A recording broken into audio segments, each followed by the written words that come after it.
कक्षा 12 के सभी स्टूडेंट्स को गुड आफ्टरनून। किताब का नाम है हमारा समकालीन भारत और इसका पार्ट नंबर 4 हमारा चल रहा है बच्चों। और पार्ट नंबर 4 का नाम है अंतर्राष्ट्रीय संगठन। पार्ट नंबर 4 का नाम क्या है बच्चों? अंतर्राष्ट्रीय संगठन। आज इस पार्ट की दूसरी क्लास हम पढ़ेंगे। पहली वाली क्लास में पढ़ लिया हमने।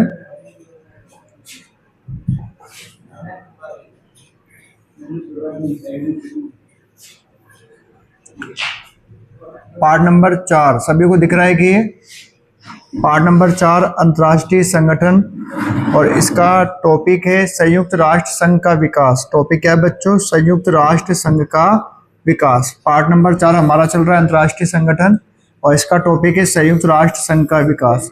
इसका टॉपिक है बच्चों हमारा संयुक्त राष्ट्र संघ का विकास। संयुक्त राष्ट्र संघ का विकास।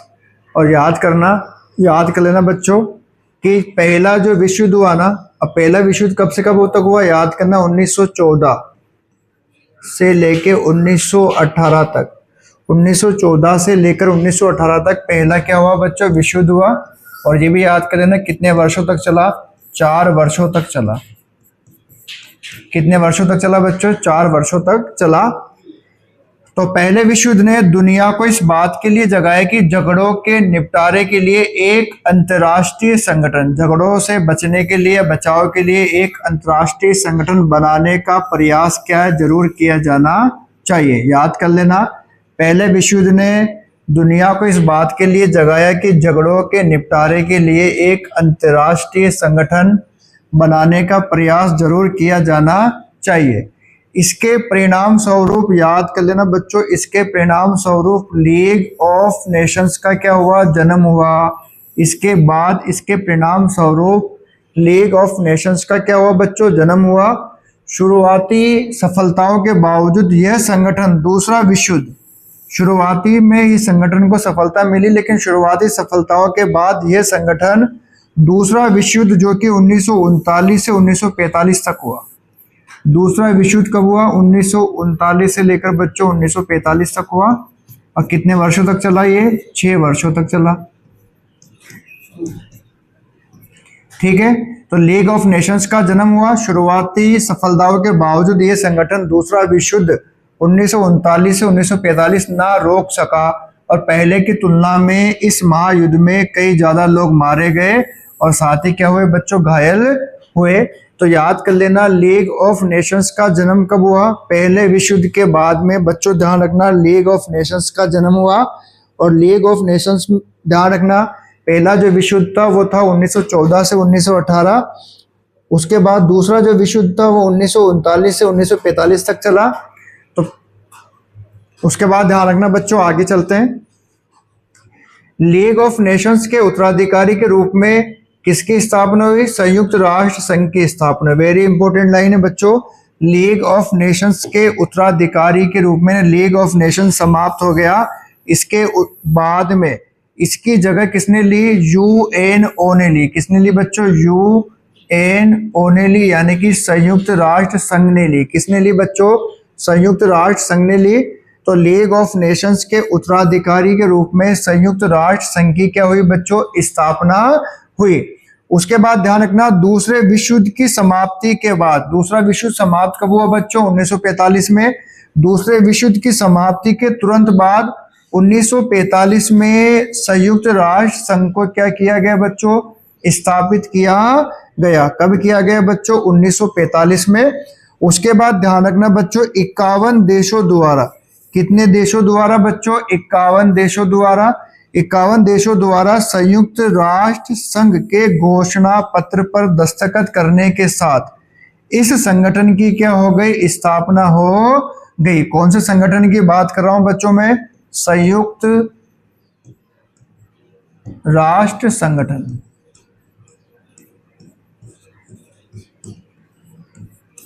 संयुक्त राष्ट्र संगठन। उसके बाद ध्यान रखना, दो विश्व युद्धों के बीच लीग ऑफ नेशंस, दो विश्व युद्ध के बीच लीग ऑफ नेशन जो नहीं कर पाया था ना, उसे कर दिखाने की कोशिश सबसे पहले किसने की? संयुक्त राष्ट्र संघ ने की बच्चों। इसको भी याद कर लेना। उसके बाद ध्यान रखना, संयुक्त राष्ट्र संघ का जो उद्देश्य होता है बच्चों, संयुक्त राष्ट्र संघ का जो उद्देश्य होता है वो होता है अंतरराष्ट्रीय झगड़ों को रोकना। क्या है इसका उद्देश्य बच्चों? अंतरराष्ट्रीय झगड़ों को रोकना और देशों के बीच में सहयोग की राह दिखाना, और देशों के बीच में सहयोग की क्या करना? राह दिखाना। उसके बाद ध्यान रखना बच्चों, 2011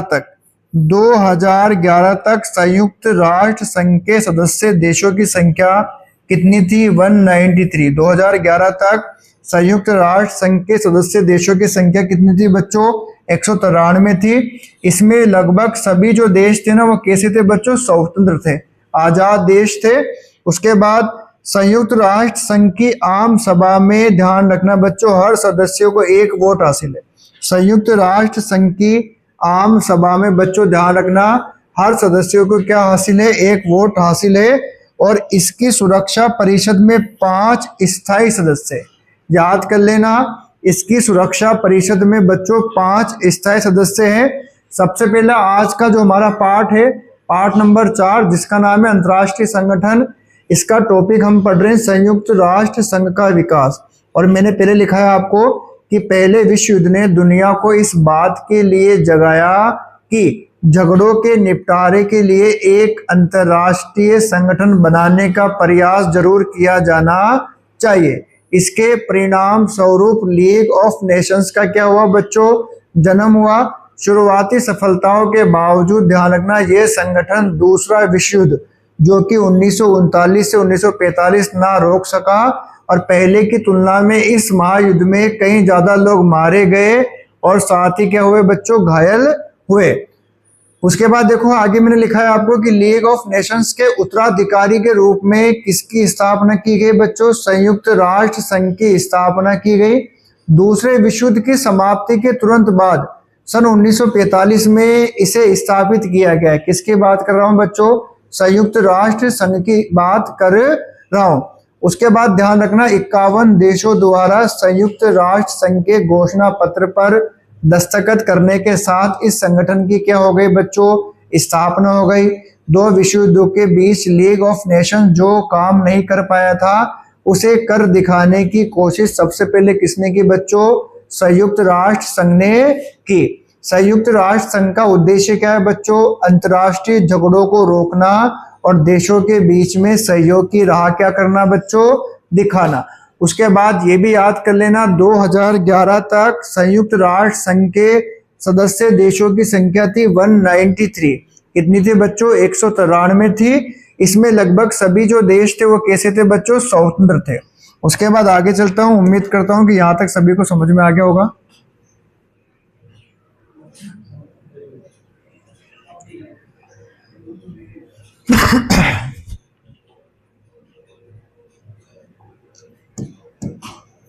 ध्यान रखना बच्चों, इसकी सुरक्षा परिषद में किसकी? संयुक्त राष्ट्र संघ की। संयुक्त राष्ट्र संघ की सुरक्षा परिषद में बच्चों 5 सदस्य स्थायी हैं। कितने बच्चों? 5 सदस्य स्थायी है और 10 सदस्य क्या है बच्चों? अस्थायी। 5 तो कैसे हैं बच्चों? स्थायी है, और 10 कैसे हैं बच्चों? अस्थायी। अब देखो 5 जो स्थायी है उसमें देखो अमेरिका, रूस, फ्रांस, ब्रिटेन और चीन। अमेरिका, रूस, फ्रांस, ब्रिटेन और चीन। आपसे पूछ ले कि सुरक्षा परिषद में 5 स्थायी सदस्यों देशों के नाम लिखो, या पूछ ले आपसे कि संयुक्त राष्ट्र संघ की सुरक्षा परिषद के 5 स्थायी देशों के नाम लिखो, तो क्या लिखोगे? अमेरिका का ए, रूस का आर, फ्रांस का एफ, ब्रिटेन का बी और चीन का सी। अब देखो जमाते इसको क्रम से हम लोग, तो ए आ रहा है, फिर बी आ रहा है, फिर क्या आ रहा है? सी आ रहा है। ए बी और सी, ए बी और सी। उसके बाद क्या आ रहा है बच्चों? एफ, और क्या आ रहा है? आर। अब देखो यहाँ पर हमने ये ट्रिक बना ली, A B C F R, A B C F R. संयुक्त राष्ट्र संघ की सुरक्षा परिषद के 5 क्या है बच्चों? स्थायी सदस्य हैं। ए का मतलब है यहाँ पर अमेरिका। ए का मतलब क्या है बच्चों? अमेरिका है। बी का मतलब ध्यान रखना ब्रिटेन, बी का मतलब क्या है बच्चों? ब्रिटेन है। सी का मतलब पता चल गया होगा, सी का मतलब क्या है? चीन है। एफ का मतलब क्या है बच्चों? एफ का मतलब फ्रांस है। और आर का मतलब क्या है बच्चों? आर का मतलब है रूस। आर का मतलब क्या है बच्चों? रूस। आर का मतलब क्या है? रूस। तो A B C F R से भी आप इन 5 देशों के नाम को याद कर सकते हो। उसके बाद आगे चलते हैं। दूसरे विश्व युद्ध के समय में ये देश सबसे ज्यादा ताकतवर थे। याद कर लेना, दूसरा विश्व युद्ध हुआ था 1939 से लेके 1945 तक। और दूसरे विश्व युद्ध के समय ये देश सबसे ज्यादा क्या थे बच्चों? ताकतवर थे और इस महायुद्ध के विजेता भी रहे। इसलिए ध्यान रखना, इनको स्थायी सदस्य के रूप में चुना गया। दूसरे विश्व युद्ध के समय में ये देश सबसे ज्यादा क्या थे बच्चों? ताकतवर थे और इस महायुद्ध के विजेता भी रहे थे। इसलिए इनको स्थायी सदस्य के रूप में चुना गया। किसको? ABCFR को। अमेरिका, रूस, फ्रांस, ब्रिटेन और चीन को। उसके बाद देखो मैंने एक नोट लिखाया कि संयुक्त राष्ट्र संघ का सबसे अधिक दिखने वाला सार्वजनिक चेहरा और उसका प्रधान प्रतिनिधि महासचिव होता है। कौन होता है बच्चों? महासचिव होता है। यानी संयुक्त राष्ट्र संघ का जो प्रधान होता है, जो मुखिया होता है ना, ध्यान रखना, वो होता है महासचिव। कौन होता है बच्चों? महासचिव होता है। संयुक्त राष्ट्र संघ का सबसे अधिक दिखने वाला सार्वजनिक चेहरा और उसका प्रधान प्रतिनिधि होता है बच्चों महासचिव। उसके बाद ध्यान रखना बच्चों, वर्तमान में जो महासचिव है, संयुक्त राष्ट्र संघ के वर्तमान में जो महासचिव है, उनका नाम है बच्चों एंटोनियो गुटेरस। उनका नाम क्या है बच्चों? Antonio Guterres. संयुक्त राष्ट्र संघ के वर्तमान महासचिव कौन है बच्चों? एंटोनियो गुटेरस है। और एंटोनियो गुटेरस, ध्यान रखना, संयुक्त राष्ट्र संघ के 90 नंबर के, कौन से नंबर के बच्चों? 90 नंबर के क्या बने? महासचिव बने। एंटोनियो गुटेरस ने, ध्यान रखना, महासचिव का जो पद था ना, वो संभाला था 1 जनवरी 2017 को। एंटोनियो गुटेरस ने महासचिव का पद संभाला बच्चों 1 जनवरी 2017 को। उसके बाद 1995 से 2002 तक पुर्तगाल के प्रधानमंत्री भी थे। 1995 से 2002 तक एंटोनियो गुटेरस पुर्तगाल के प्रधानमंत्री भी थे। और 2005 से 2015 तक United Nations high commissioner for refugees भी रहे। 2005 से 2015 तक United Nations high commissioner for refugees भी रहे। कौन बच्चों? Antonio Guterres. एंटोनियो गुटेरस, ध्यान रखना, संयुक्त राष्ट्र संघ के वर्तमान में क्या है? महासचिव। वर्तमान में क्या है बच्चों? ये महासचिव है। और कौन से नंबर के महासचिव बने? 90 नंबर के महासचिव बने। एंटोनियो गुटेरस ने महासचिव का पद, ध्यान रखना बच्चों, 1 जनवरी 2017 को संभाला। उसके बाद 1995 से 2002 तक, ध्यान रखना, पुर्तगाल के प्रधानमंत्री भी रहे। और 2005 से 2015 तक United Nations high commissioner for refugees भी ये रहे। उसके बाद अगला जो हमारा टॉपिक है वो है बच्चों, संयुक्त राष्ट्र संघ की कई शाखाएं हैं और कई एजेंसियां भी। संयुक्त राष्ट्र संघ की बहुत सारी शाखाएं हैं, साथ ही बहुत सारी क्या है इसकी एजेंसियां हैं। अब एजेंसियों के हम नाम देखेंगे और उनके बारे में क्या करेंगे? जानेंगे।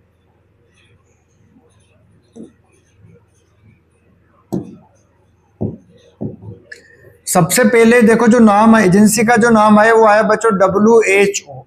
क्या आया? WHO। इसको ध्यान रखना बच्चों, इंग्लिश में बोलते हैं वर्ल्ड हेल्थ ऑर्गेनाइजेशन। याद कर लेना, इसको इंग्लिश में क्या बोलते हैं बच्चों? World Health Organization. अब आपसे हिंदी में पूछ सकता है कि विश्व स्वास्थ्य संगठन, हिंदी में क्या लिखोगे आप? विश्व स्वास्थ्य संगठन।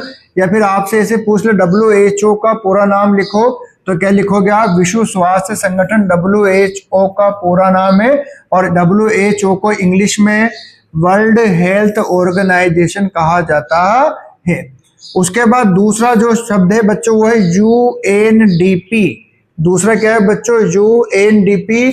यू का मतलब है बच्चों यूनाइटेड, एन का मतलब है बच्चों नेशंस, डी का मतलब है डेवलपमेंट और पी का मतलब है बच्चों प्रोग्राम।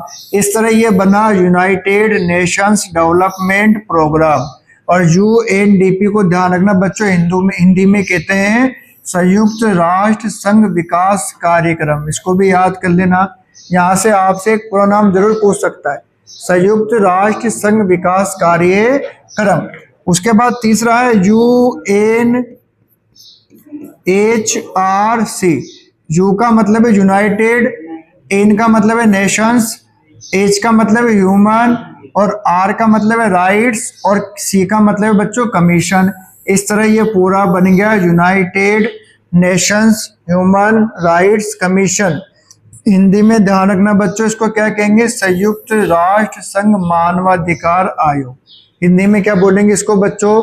संयुक्त राष्ट्र संघ मानवाधिकार आयोग। एक पूरा नाम आपसे परीक्षा में क्या कर सकता है, यहां से पूछ सकता है। उसके बाद आगे चलते हैं बच्चों, चौथा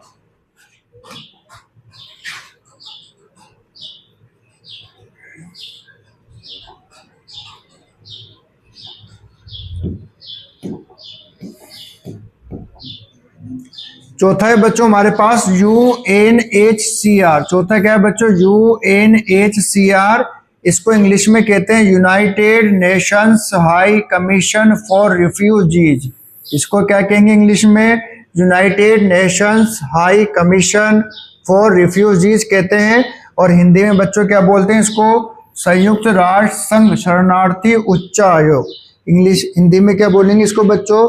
संयुक्त राष्ट्र संघ शरणार्थी उच्च आयोग UNHCR। उसके बाद पांचवा बच्चों हमारा यूनिसेफ। पांचवा क्या है बच्चों हमारा? यूनिसेफ। वेरी इंपॉर्टेंट है ये भी, और इसको इंग्लिश में कहते हैं बच्चों United Nations Children's Fund. English में क्या बोलेंगे यूनिसेफ को? United Nations Children's Fund. और हिंदी में क्या बोलेंगे? संयुक्त राष्ट्र संघ बाल कोष। हिंदी में क्या बोलेंगे बच्चों इसको? संयुक्त राष्ट्र संघ बाल कोष कहेंगे। क्या कहेंगे बच्चों इसको? संयुक्त राष्ट्र संघ बाल कोष। उसके बाद एक और है यूनेस्को, UNESCO, यानी कि यूनाइटेड नेशंस। हिंदी इंग्लिश में United Nations educational social and cultural organisation. याद कर लेना यूनेस्को।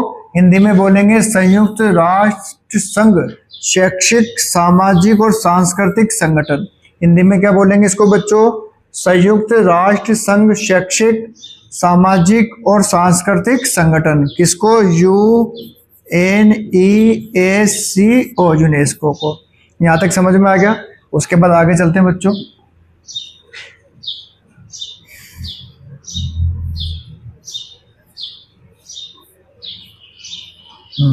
तो आज की क्लास में बस इतना ही। इसके आगे का अगली क्लास में हम पढ़ेंगे, तो आज इसको कॉपी में जाके नोट डाउन कर लेना, अच्छे से इसको याद भी कर लेना। हम आराम से पढ़ेंगे, थोड़ा थोड़ा करके रुक रुक के पढ़ेंगे। तब तक के लिए जय हिंद जय भारत।